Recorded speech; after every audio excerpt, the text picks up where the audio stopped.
Shalom Aleichem, Assalamu Alaikum.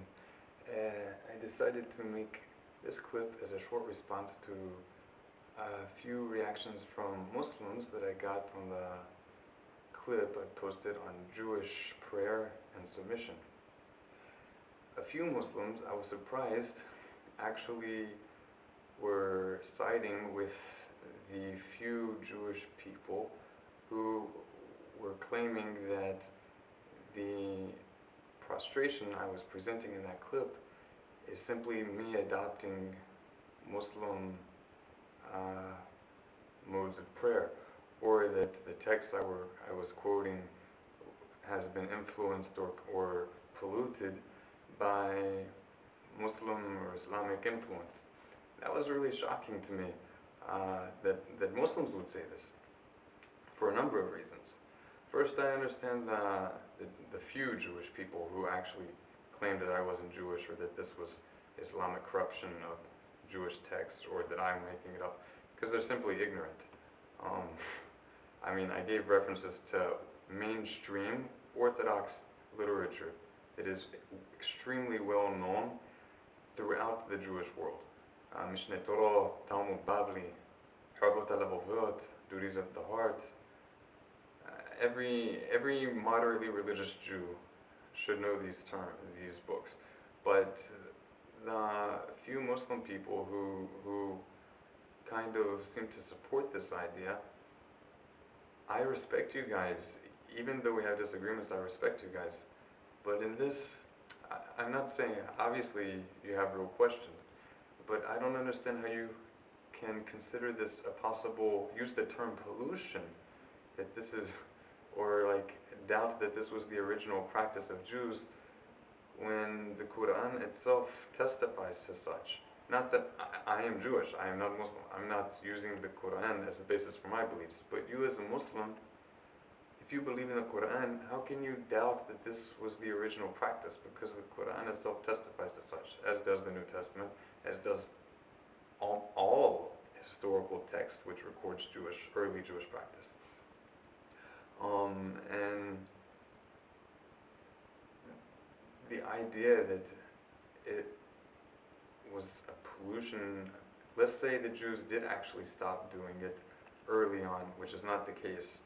Jews ceased prostrating as a mainstream practice every day, in everyday prayer, sometime towards the end of the Middle Ages or a little bit after the Middle Ages. All up until that time, this was the mainstream practice, and I actually gave I gave a few references in support of that, but there are many more. I simply can't bring them all in one clip. It doesn't take much effort to look into that. What was I getting at? So, besides the fact, okay, so let's assume that it did actually cease earlier, in the opinion of those who want to claim that Judaism was completely corrupted to the extent that the Almighty had to create a new religion. Why didn't He just replace the original religion? I mean, you guys do believe that Judaism was a valid religion before the Jews corrupted it, right? I hate the term Judaism anyway, actually, because it's not presented in the Torah. Torah simply means guidance or instruction given by the Almighty. And it does not obligate itself on all the nations as it does upon the people of Israel. We believe there are 7 laws of Noah, which are 7 principal laws binding upon all the nations of the world, and we believe that all people in the world are obligated to uphold these laws. Okay, I'll stop getting sidetracked. I've already put up enough clips on the laws of Noah as well. So let's say that it was actually ceased to be the Jewish practice, and then some Jews got under the influence of Muslims and started prostrating again, and this crept into Jewish text, even in the Talmud, okay? Again, I'm talking to those Muslims who want to say that this is from Muslim influence. So what's the problem? Because if you believe that Allah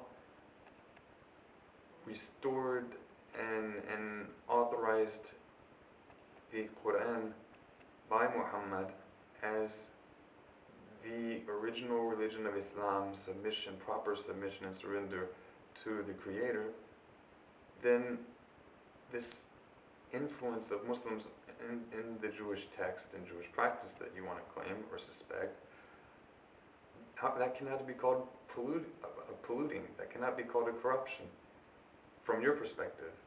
From my perspective, it didn't even happen that way, but from your perspective, rather it should be considered a partial restoration. Even in the Quran itself, it praises non-Muslims all the time who prostrate to the Almighty. So even if non-Muslims don't fully become Muslim, why are you not delighted in the certain bit of restoration that they have taken upon themselves?